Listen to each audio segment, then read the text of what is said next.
মাংসের আচার আজকাল অনেক জনপ্রিয় হয়ে উঠেছে। মাংসের আচারটা বানানো একদম সহজ, একবার বানিয়ে অনেক দিন পর্যন্ত সংরক্ষণ করে খাওয়া যায়। মাংসের আচারটা এই রেসিপিতে বানিয়ে দেখতে পারেন, খেতে খুবই টেস্টি হয়। মাংসের আচারটা বানাতে খুব বেশি মাংস লাগে না। এখানে আমি 1 কেজির মতো 2টা মাংসের টুকরো নিয়েছি। এখন মাংসটাকে একটু ছোট করে কেটে নিচ্ছি। মাংসের আচারটা বানাতে মাংসটাকে হাড় চর্বি ছাড়া ফ্রেশ মাংসটা নিতে হয়।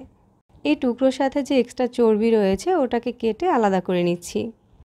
যতটা সম্ভব মাংসটাকে ছোট করে কেটে নিলে আচারটা বানাতে সুবিধা হয়। এই তো মাংসের আচার বানানোর জন্য এখানে ফ্রেশ দেখে কিছু মাংস কেটে টুকরো করে নিয়েছি।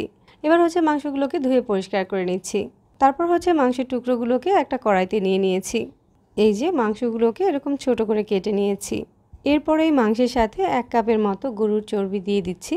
তবে চর্বিটা ছাড়াও আচারটা বানাতে পারবেন, তবে আমার কাছে এই চর্বিটা দিলে মনে হয় মাংসের আচারটা বেশি টেস্ট হয়।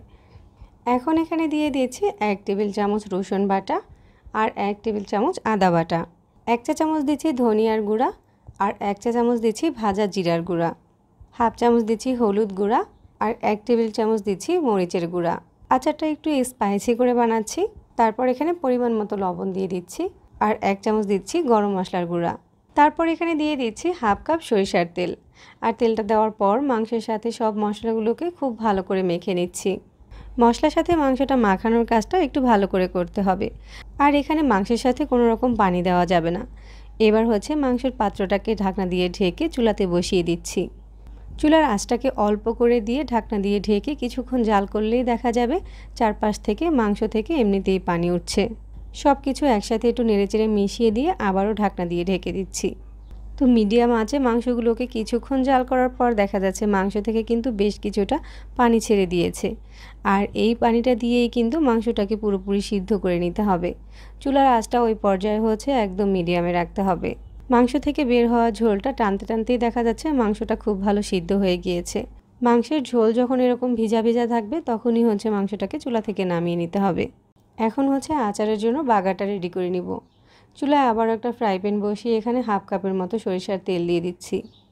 কিছু আস্ত গরম মশলা দিয়ে দিচ্ছি আর 5-6টার মতো দিচ্ছি শুকনো মরিচ।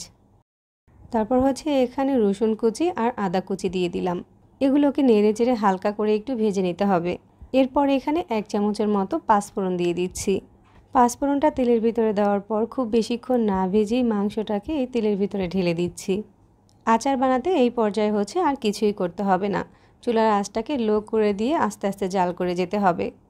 মাংসের সাথে যে এক্সট্রা পানি আর ঝোলটা আছে ওইটাকে টানিয়ে নিতে হবে। তা মাংসটা যদি ভাজা ভাজা না হয় তাহলে কিন্তু আচারটা খুব বেশি দিন সংরক্ষণ করা যাবে না।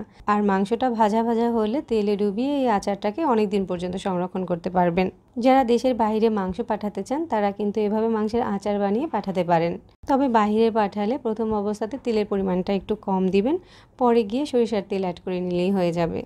তো আমাদের মাংসের আচারটা বানানো একদম কমপ্লিট। মাংসগুলো তেলে ডুবানো থাকলে আচারটা কিন্তু একদমই নষ্ট হয় না। মাংসের আচারটাকে ঠান্ডা করে যে কোনো কাচের জারে ভরে আপনি বেশ কয়েক মাস পর্যন্ত সংরক্ষণ করে খেতে পারবেন। আর মাশাআল্লাহ আচারের কালারটাও কিন্তু বেশ সুন্দর হয়েছে। মাংসের আচার বানানো খুবই সহজ, তবে খেতে কিন্তু দারুণ মজার হয়। বিশেষ করে খিচুড়ির সাথে মাংসের আচার খেতে দারুণ লাগে। সহজে এরকম আরও মজার সব রেসিপিগুলো পাওয়ার জন্য আমাদের পেজ ফলো করে রাখতে পারেন আর সেই সাথে চ্যানেল সাবস্ক্রাইব করতে পারেন। সবাইকে আবারও ধন্যবাদ জানিয়ে বিদায় নিচ্ছি। আল্লাহ হাফেজ।